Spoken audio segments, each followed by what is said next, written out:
quick disclaimer on this project here is that I did not fix this tractor the correct way.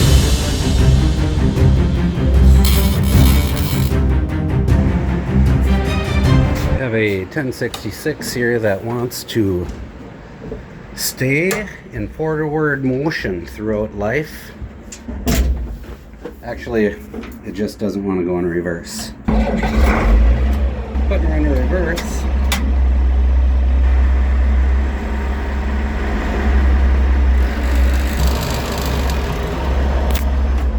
She just grinds away. Gonna get that cover off right there. All right, thankfully we got the wheels narrowed up, so it's nice and cozy in here. On to the last bolt slash fitting.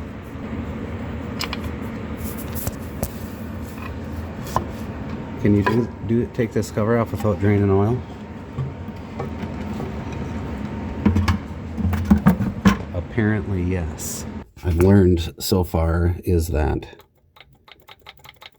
we got that much movement there,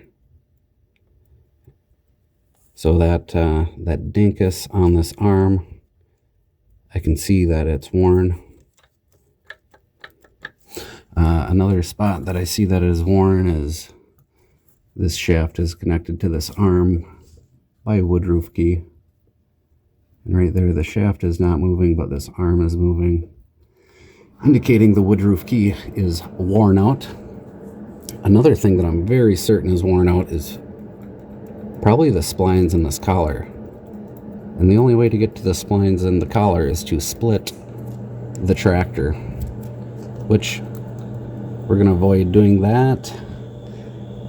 Another place where I see it could be worn is, well, right there. It'd be nice to put a little shim in there. What we were trying to achieve here is a better spline connection. So pretty much right now, with everything worn out, we have that much movement. Because when we're in reverse, when we try to engage in reverse, this collar is trying to pull away from being engaged. And when it can pull away that much, she loses connection. Alright, now all that we have to do is pull this cover off here. Thankfully it's not too dirty. Alrighty, I got the collar out. You can see she's pretty worn there.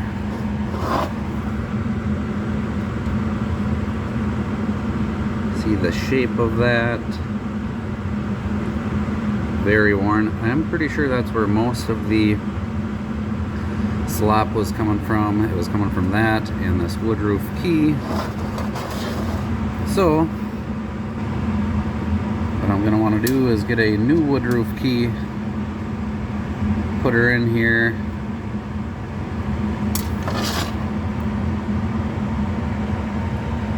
and see if this arm is worn out, if it was actually the shaft that was worn out or the wood roof key that was worn out. So that's where I'm at right now.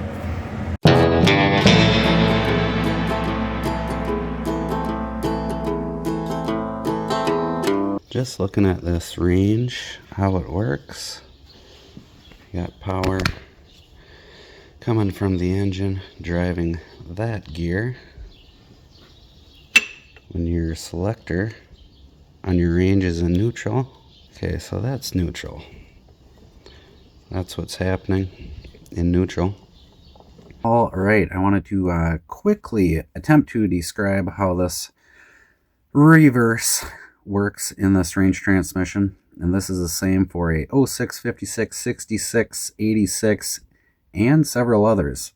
I'm going to attempt to do it without confusing myself or others. But as we've seen, that gear there, when the tractor is in neutral, that gear is spinning freely while the other gears are not spinning. They're not engaged. And that is because over here we have a 1256 differential job that I was doing, but we have a good view of the lower countershaft. And that gear is spinning all the time when the tractor is in neutral, because it is getting driven off this lower counter shaft. And that lower counter shaft is receiving power from the speed transmission. The speed transmission comes through that hole. There's a gear that comes through the hole, and it is always spinning as long as the tractor clutch is engaged. And the speed transmission is spinning that constant mesh gear there, that big gear. When it's doing that, all these gears on the lower countershaft are spinning. And that gear right there mates up to that gear right there. Underneath, in the middle of this gear here, there is a bushing. Underneath that bushing, there is a gear carrier. And that gear carrier is splined into this shaft, the pinion shaft. The pinion gear is on the other side of this housing that spins this ring gear here. But that is why this gear is able to spin freely, is because it's just spinning on that bushing. So that second gear there is also spinning that reverse idler gear. When that reverse idler gear is getting driven and we take the tractor and put it into reverse, we're moving that shift collar right there. We are connecting that reverse driven gear, and that reverse driven gear drives the reverse drive gear right there. So the lower countershaft is going this direction, and this reverse gear and shafts are going the opposite direction. So when we engage the tractor into reverse, we are engaging that gear there into this park gear here, turning that gear that direction. And that park gear is splined into the shaft. So when that gear spins, it spins the pinion gear back here, and it spins it the opposite direction as if you were in high or low. Spins the differential backwards. And side note here, if you ever want to test a tractor out to see if a tooth on the park gear is broken, you can just ride around in reverse for a little bit, and if there's a broken tooth, it's going to come around and meet up with the drive gear there, and you're going to hear a click more than likely. When we go into, I don't know if that's low or high, but when we go into low or high, our differential is turning that way. The other gear would be, the selector would slide that way and connect to that gear, driving. But when we're in neutral and we pop it into reverse right there, and we turn our gear, yep, as you guessed it, the differential is spinning backwards. So anyway, so I pulled up some reverse gears from the shed, and this is what I got. So when you put the tractor in reverse, which connects these two gears together, when you do that, you're also putting you're taking the tractor out of high and low and driving this gear here. What's happening in this tractor, I believe, is this shift collar is getting shifted to that spot, but when this gear engages, it actually takes this collar and moves it all the way ahead. And when it moves it all the way ahead, that gear right here, those splines are barely connected on that collar. So what really has to happen is that collar can only come to right about there. So what I got here is a little shim, and if I put a shim in there, that would not allow that collar to go ahead. It's a great idea. The question is, how do you put that collar in there? You know?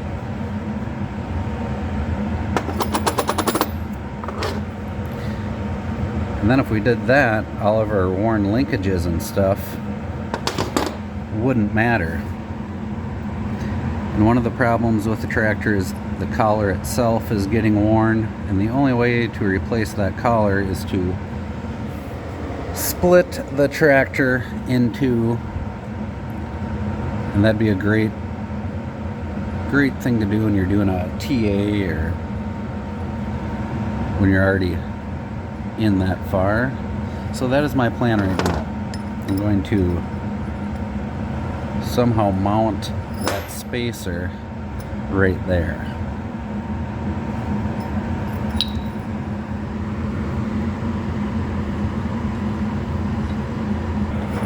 So even if I got all my worn out linkages nice and tight, I still fear that that collar is so worn out that it would still slip past the splines and it wouldn't work. So this is the route I'm going to go on this machine. Now I'm going to zip it right there and on the other side.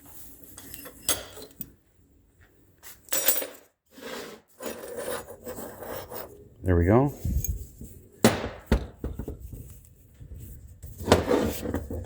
Have our assembly there.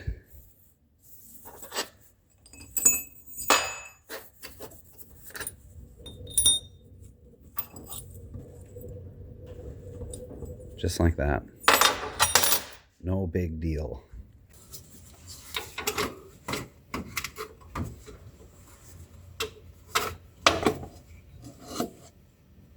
Okay. See how long it takes before that falls on my head. Okay, so here. Ooh, that is very dangerous. Ooh.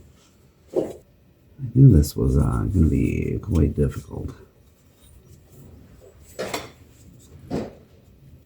Kind of feel like I may need a professional magician to come in. What I don't want to do is lose one down at the bottom.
Quite the disaster looking. Yeah, it's a disaster down here. But if you can see, Nothing's perfect here. Our lighting isn't perfect. Our work environment isn't perfect. But there's our shim, which will only allow the collar to go that far. So I got it tacked in well enough for a test. I'm gonna hook my arm back up and see if she pops out a reverse. 3/4 of the way done with the project, and this is what it looks like. Quite the disaster. It gets better once you get up in here. Not.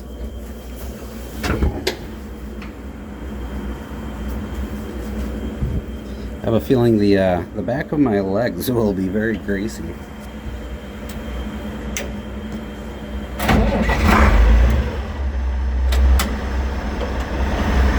Great.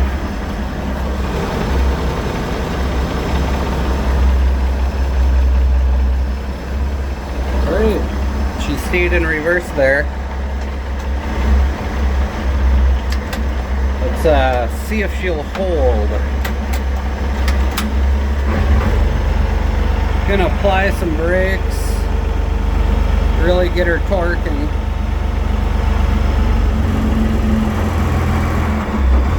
Oh yeah.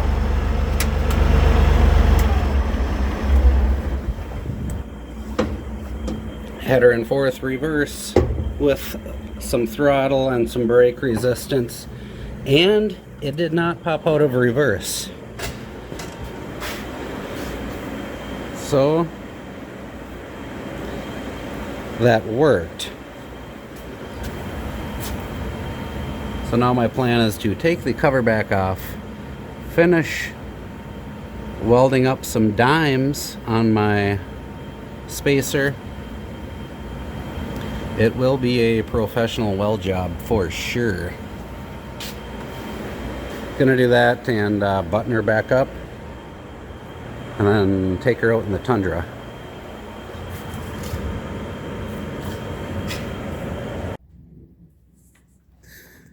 Well, let's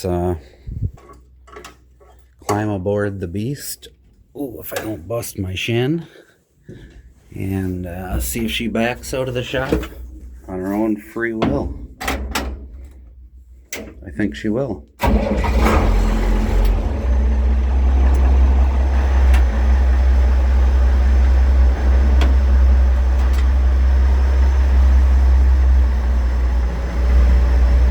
Oh yeah, we are reversing. Traversing in reverse.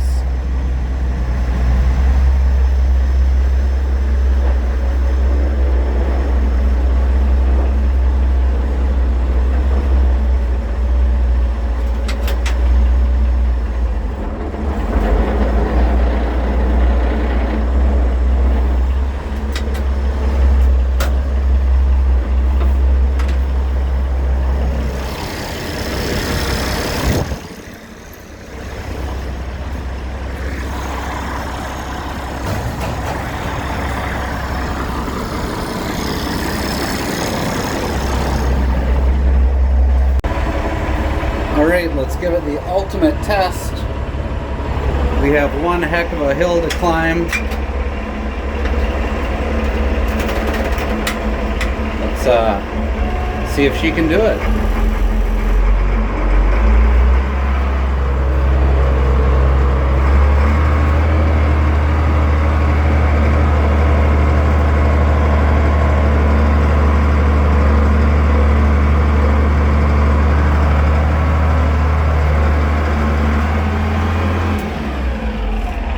Oh yeah, she did it all right.